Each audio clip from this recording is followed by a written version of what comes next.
I'm talking to Pat Hughes, candidate for U.S. Senate out of Illinois. Pat, tell me why you got in the race. Well, I got in the race because I was opposed to the giant expansion of government under the Obama administration. Uh, we're growing government at unprecedented rates. We're being taxed too much, and it's bad for our economy and for our country. And I got into this race specifically because I'm opposed to the liberal fiscal and social policies that Congressman Kirk, my opponent, represents. I'm a fiscal Reagan conservative. I believe in limited government, low taxes, and it's the only thing that's going to bring us economic growth. I'm opposed to cap and trade. As you know, the congressman just 120 some odd days ago voted for cap and trade, the largest tax in American history. It's the vote that allowed health care to pass this weekend. Without cap and trade, the president and congressional Democrats would have never had the political strength to get health care passed over the weekend. I'm a traditional social conservative. The congressman is so liberal on all of those issues, on the Second Amendment, on the life issue. I'm pro-life. He's pro-partial birth abortion. He supports hate crime legislation.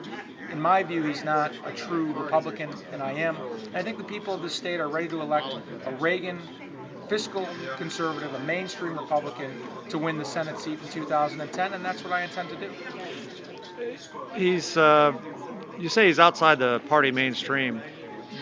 Do you think he's gotten much national support in spite of that, or because of it? He had some national support because there was an idea that only a moderate Republican could win in Illinois. But since the Tea Party movements and the 9/12 movement and what happened in New York 23 and in Virginia, the national people have moved off of that. The RNC came out in favor of Mark originally.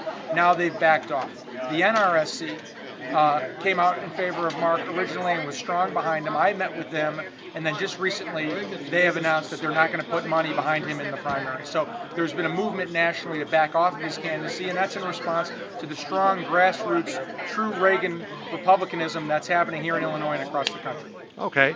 In the primary and the general election are two different races.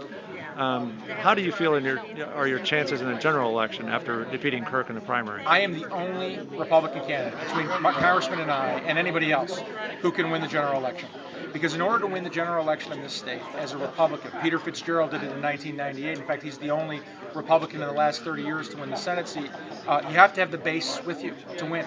And I am the only candidate who will have the base. The base will leave Mark Kirk entirely because of his incredibly liberal record, particularly in this election cycle with what's going on.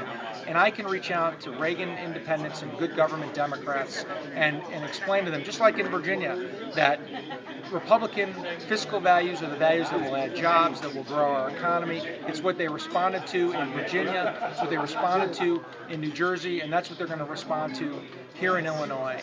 And that's our path to victory in 2010.